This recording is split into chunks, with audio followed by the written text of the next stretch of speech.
todos, sejam bem-vindos ao meu canal do YouTube.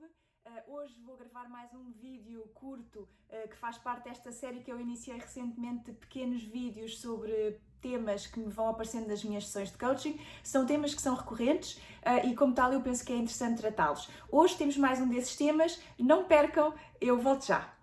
Ora, então o tema de hoje é o equilíbrio entre a família, a vida familiar e o trabalho. O que os ingleses chamam de work-life balance.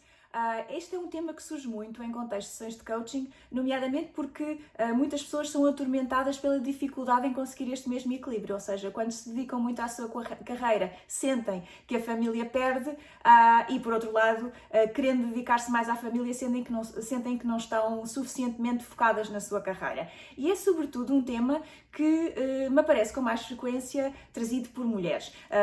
Penso que não é surpreendente, também terá certamente a ver com o facto de, na nossa sociedade portuguesa atual, ainda continuar a haver um grande peso sobre as mulheres em termos de tratarem da família, serem as primeiras responsáveis pelos filhos, etc. E, por exemplo, se vocês repararem, para aqueles que têm filhos e que, por exemplo, vão a reuniões de escola, a maior parte das vezes o encarregado de educação é a mãe e não o pai. Portanto, isto é uma coisa que está um bocadinho enraizada na nossa sociedade. Ora, eu acho este tema muito interessante, sobretudo pelas questões que levanta. E vou começar por vos contar uma pequena história. Eu conheço uma pessoa já há bastantes anos, vou chamar-lhe Susana, o nome verdadeiro dela não é Susana. Ora, a Susana eu já a conheço há alguns anos, é uma mulher ainda jovem, ainda não tem 40 anos, e iniciou a sua carreira ainda solteira, sem família constituída, e é uma pessoa muito dedicada, muito empenhada e, portanto, conseguiu muito rapidamente, com o seu talento, também com o seu brilho profissional, ascender rapidamente na sua carreira. E, portanto, nos primeiros anos, em que ela já tinha um namorado do liceu, tinha um namorado já há muitos anos, mas que, enfim, não tinham ainda família constituída, tanto ela como o namorado estavam muito focados nas suas carreiras e, portanto, ascenderam profissionalmente rapidamente e ela, efetivamente, dedicava muitas horas ao seu trabalho, uma coisa que ela gosta muito de fazer, gostava e gosta ainda muito de fazer, e, portanto, tinha uma dedicação enorme. A dada altura, a Susana resolveu casar-se com este seu namorado há muitos anos e constituírem família. E passado pouco tempo desse casamento, a Susana engravidou. Foi uma gravidez muito complicada, ela ficou na fase final da gravidez, talvez os últimos 3 meses teve que ficar em casa por razões de saúde, e aquilo, enfim, fê-la pensar um bocadinho e, sobretudo, a partir do momento em que o bebê nasceu, a Susana repensou toda a sua vida. Queria continuar a dedicar-se ao seu trabalho, queria continuar a trabalhar, só que já não queria dedicar a quantidade de horas que dedicava anteriormente. E a primeira coisa que aconteceu foi quando chegou à altura de regressar ao trabalho após a licença de maternidade, a Susana pediu para prolongar, aquele prolongamento que por lei é permitido, ganhando menos, e as suas filhas não reagiram muito bem, ficaram surpreendidas, estavam à espera de ver voltar aquela Susana cheia de energia, cheia de brio, cheia de, enfim, de capacidade, e a Susana estava muito virada para a sua família, para o seu bebê, para as necessidades que a sua família tinha e, portanto, pediu para prolongar a licença. A licença foi obviamente prolongada e ela regressou ao trabalho, mas passou uma fase muito complicada de ajuste e, sobretudo, de não conseguir entender que as suas filhas não compreendiam as suas novas necessidades. Isto que aconteceu à Susana eu já vi acontecer com outras pessoas e é por isso que eu conto esta história. A pergunta que eu fiz, obviamente, à Susana foi: quem é que mudou nesta equação? E no fundo era uma pergunta que ela não se tinha colocado. As suas filhas, eu falo nisto porque é importante nós também nos colocarmos do outro lado, as suas filhas continuavam a querer aquilo que sempre tinham querido, que era ter aquela Susana que ficava horas e horas a fio a trabalhar e que se dedicava de corpo e alma ao seu trabalho. E por vezes é muito difícil em empresas que têm estruturas rígidas e que têm formas de trabalhar também bastante enraizadas, fazer essas estruturas e essas chefias perceber que as pessoas passam por fases na sua vida e, portanto, numa determinada fase pode fazer sentido realmente trabalhar muitas horas, todos os dias, e uma dedicação quase exclusiva ao trabalho, e depois noutra fase não é assim e a pessoa precisa de mais tempo. E, portanto, houve ali uma grande luta da parte da Susana para entender esta falta de entendimento, digamos assim.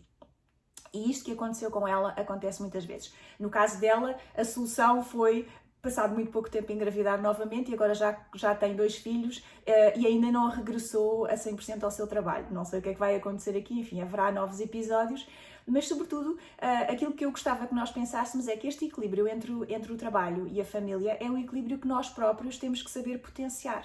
Ou seja, percebermos desde logo que existem fases diferentes na nossa vida e se calhar não exagerarmos nós próprios também na forma como decidimos entre uma coisa ou outra.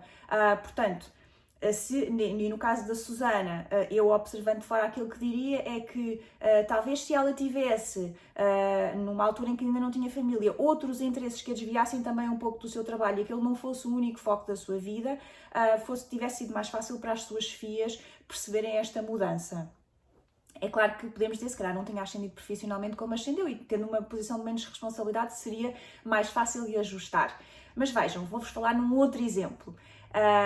Este exemplo também de uma pessoa que eu conheço, que trabalhando numa multinacional, uma empresa muito grande e portanto com maior facilidade de acomodação de funcionários, passou por um processo parecido ao da Susana, só que a sua empresa aí fez-lhe uma proposta diferente, ou seja, percebendo que ela estava numa fase em que precisava, em que se queria dedicar à família, tinha tido um primeiro filho e enfim, havia a intenção de provavelmente ter mais, propôs-lhe passar para uma função um pouco diferente, com menos responsabilidade, portanto encaixando-a na empresa e permitindo-lhe ter mais tempo para dedicar-se à família e aqui neste caso sem perda real de remuneração.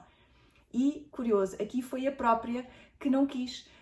Não quis porque sentiu que aquela situação era uma situação que a tornava vulnerável em relação aos seus colegas, ou seja, tinha dificuldade em aceitar que iria para uma espécie de despromoção. Era um cargo diferente, mas iria ser visto como uma despromoção. E como era uma pessoa que tinha sido sempre muito dedicada ao seu trabalho, à sua carreira e realmente festejava cada passo que dava no sentido ascendente, não conseguiu encaixar esta nova realidade.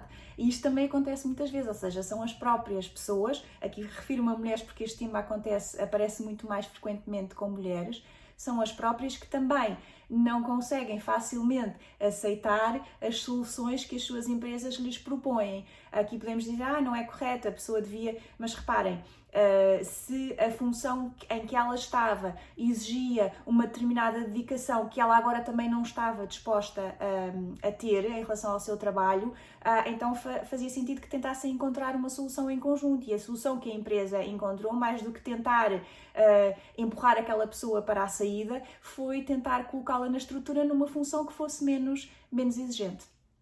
Bem, isto tudo para vos dizer que eu não tenho a resposta para esta situação, para esta questão. É uma questão que se coloca muitas vezes, mas sobretudo aquilo que eu proponho às pessoas é que reflitam um pouco sobre a sua forma de estar no trabalho, a sua forma de estar na vida e que percebam que nós realmente passamos por fases. E as empresas também, só que as empresas são estruturas muito mais rígidas e que têm muito mais dificuldade em adaptar-se às nossas mudanças e como tal é complicado também para as empresas perceberem estas mudanças nas fases da vida dos seus colaboradores. E é também por isso que muitas vezes as mulheres, quando entram nesta fase de ter filhos, acabam por, a partir de uma determinada altura, querer fazer uma mudança na sua carreira, querer apostar em coisas diferentes, uma vez que sentem que já não se revêem naquilo que faziam anteriormente, antes de constituírem família. Enfim, é um tópico para reflexão, acho que é um tópico muito interessante e